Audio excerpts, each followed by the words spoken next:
অলংকার বা গহনার কথা বলেন যদি স্বর্ণ হয়, আর যদি সেটা নিসাব লেভেলের উপরে থাকে 85 গ্রাম স্বর্ণ বা তার চেয়ে বেশি, তাহলে জাকাত বাধ্যতামূলক। যদি রৌপ্য হয় তাহলে পরিমাণ হবে 595 গ্রাম অথবা তার বেশি। যদি নিসাব লেভেলের উপরে থাকে তাহলে জাকাত বাধ্যতামূলক।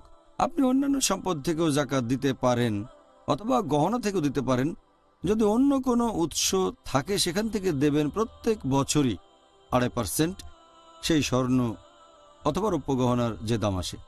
যদি টাকা না থাকে তাহলে তার হয়ে অন্য কোনো আত্মীয় দিয়ে দিতে পারে, হতে পারে তার বাবা, ভাই, মা, যে কোনো আত্মীয় দিতে পারে। তবে যদি তার টাকা বা আত্মীয় স্বজন না থাকে তাহলে সেই গহনার কিছু অংশ বিক্রি করতে হবে। ধরেন সে তার গহনা থেকে 2.5% বিক্রি করে সেখান থেকে জাকাত দিল, এটা বাধ্যতামূলক অবশ্যই দিতে হবে প্রত্যেক বছর।